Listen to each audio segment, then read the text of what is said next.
लालची भाभी। करिश्मा, रेशमा और मनीषा 3 बहनें हैं। उनका एक भाई भी है, मयंक। मयंक अपनी बहनों को बहुत प्यार करता है, लेकिन मयंक की पत्नी सविता इस मामले में मयंक से बिल्कुल ही अलग है।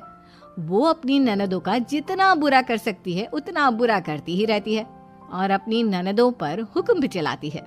करिश्मा, करिश्मा, तुमने अभी तक नाश्ता नहीं बनाया? तुम्हारे भैया को ऑफिस जाने में देर हो रही है। हाँ भाभी, बस अभी बनाती हूँ। करिश्मा, तुम ये ढीलापन छोड़ दो। कल को पराये घर जाना है। वहाँ अगर तुम इस तरह से काम करोगी तो लोग क्या कहेंगे कि माँ ने और भाभी ने कुछ सिखाया नहीं। और तुम्हारी दोनों बहनें कहाँ हैं? अब रेशमा मार्केट गई है और मनीषा सो रही है। क्या? सुबह के 8 बज रहे हैं और ये महारानी अभी भी सो रही है? ये कहते हुए सविता अपनी सास दुर्गा देवी के पास जाती है। माँ जी, देख रही हो अपनी बेटियों के तौर तरीके? क्या हुआ बहू, सुबह सुबह क्या कर दिया मेरी बेटियों ने? अरे एक तो अभी अभी उठकर किचन में गई है, दूसरी सुबह सुबह बाहर चली गई और तीसरी अभी तक सो रही है। क्या करूं मैं इन तीनों का, मैं तो परेशान हो गई हूँ। जा जाकर उठा उसे और रेशमा से मैं बात करती हूँ। सविता सीधा मनीषा के कमरे में जाती है और उससे कहती है, महारानी जल्दी उठो, सूरज सर पर आ गया है। भाभी थोड़ी देर और सोने दो ना, मैं रात को लेट सोई थी। वो क्या ना, यूनिट टेस्ट चल रहे हैं। शराफत से उठती है या नहीं, या फिर पानी की भरी बाल्टी डालूं तेरे ऊपर? नहीं भाभी, मुझे बिस्तर में नहीं लाना, उठती हूँ मैं। मनीषा जल्दी से उठकर बाथरूम में चली जाती है। सभी आराम से बैठकर नाश्ता कर रहे होते कि तभी रेशमा बाजार से हाथ में सामान लिए आ जाती है। रेशमा को देखते ही सविता उस पर बरस पड़ती है। लो, आ गई महारानी।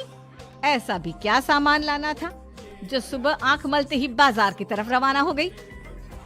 भाभी, कल आप ही तो चीख रही थी कि घर का सारा सामान मुझे ही लाना पड़ता है, घर में किसी को भी किसी काम से कोई लेना देना नहीं है। अब मैं बाजार जाकर सामान ले आई तो आपको इस बात से भी तकलीफ हो रही है?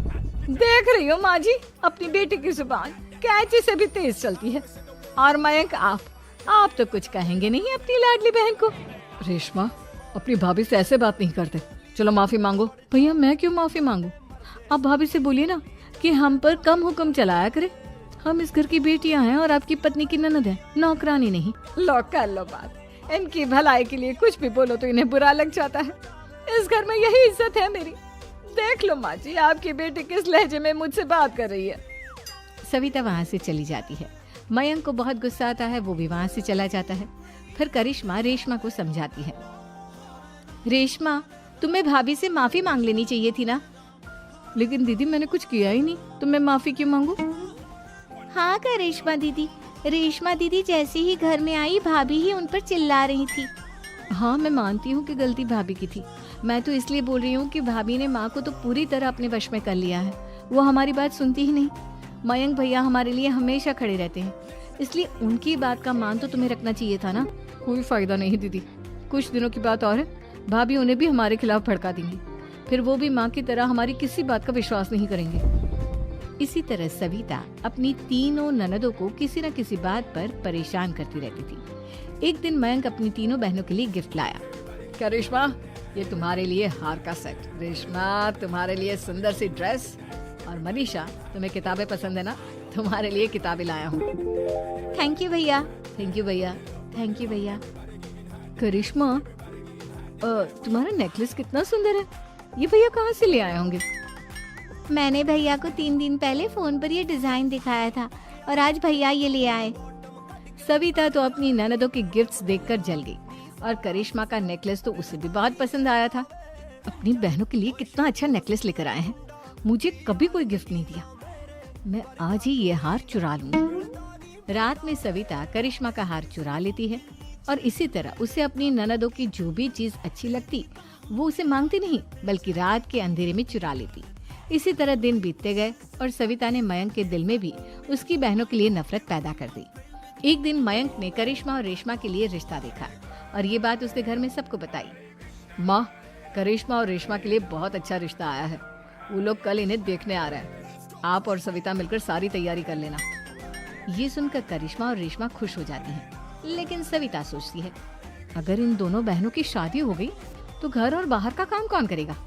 मनीषा तो एक नंबर की कामचोर है, उससे तो किसी बात की उम्मीद लगाना ही बेकार है। मुझे इस शादी को रोकना होगा। अगले दिन सभी लड़के वालों के स्वागत की तैयारी करने में लगे होते हैं। तभी मयंक अपनी बहनों से आकर कहता है, तैयार हो गई तुम दोनों? देखो दोनों लड़के बहुत अच्छे हैं, मैं कोई कसर नहीं छोड़ना चाहता, इसलिए तुम उनके सामने अच्छे से बिहेव करना और अपनी भाभी से लड़ने मत लग जाना। करिश्मा, तुम वो नेकलेस पहन लो ना जो मैं तुम्हारे लिए लाया था। भैया मैं बहुत देर से वो नेकलेस ढूंढ रही हूँ, लेकिन मुझे मिल ही नहीं रहा। क्या तुमने नेकलेस खो दिया? तुम्हें पता भी है वो कितना महंगा था? तुम कोई काम ढंग से नहीं कर सकती।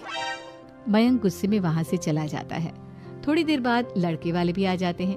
वो दोनों बहनों को पसंद कर लेते हैं और रिश्ता पक्का हो जाता है। लेकिन सविता के दिमाग में तो कुछ और ही खिचड़ी पक रही थी। वो पंडित जी के पास करिश्मा की कुंडली लेकर जाती है और उन्हें पैसे देकर करिश्मा की कुंडली बदलवा देती है। जब लड़के वालों के पास करिश्मा की कुंडली जाती है तो वो दुर्गा को फोन करते हैं। बहन जी, हमने करिश्मा की कुंडली अपने पंडित जी को दिखाई थी। आपकी बेटी की कुंडली नहीं बल्कि दोषों का पिटारा है।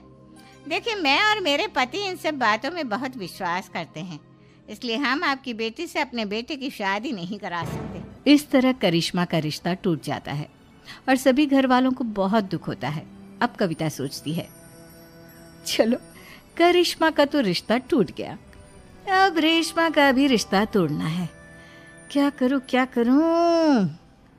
अब सविता आवाज बदलकर किसी अननोन नंबर से रेशमा के होने वाले ससुराल में फोन करती है।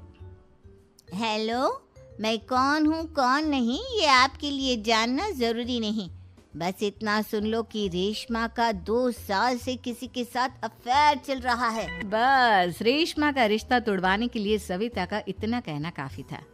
अब रेशमा का भी रिश्ता टूट गया। मयंक और दुर्गा देवी ने रेशमा को खूब खरी खोटी सुनाई और उससे बार बार उस लड़के के बारे में पूछने लगी। आप दोनों मुझे क्यों परेशान कर रहे हो? अरे कोई लड़का होगा मेरी लाइफ में तो मैं बताऊंगी ना, जब कोई है ही नहीं तो कहाँ से लाऊं मैं कोई लड़का? तो तेरे होने वाले ससुराल वालों को फोन किसने किया था?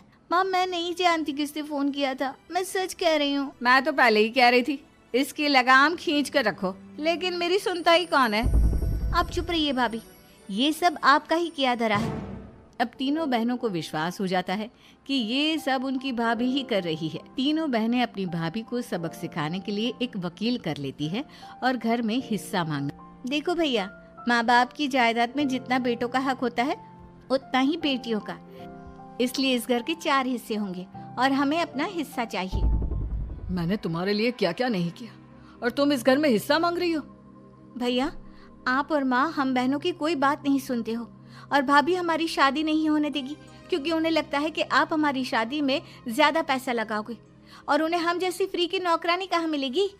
तो हम भाभी के साथ तो रह नहीं सकते, हम बहनों को अपना हिस्सा चाहिए।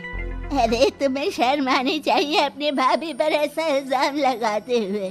वो तुम्हारे बारे में कितना सोचती है। हाँ माँ, भाभी हमारे बारे में बहुत सोचती है, दिन रात बस यही सोचती रहती है कि किस तरह से अपनी तीनों ननदों को परेशान करूं और कभी मुझे पढ़ने भी नहीं देती।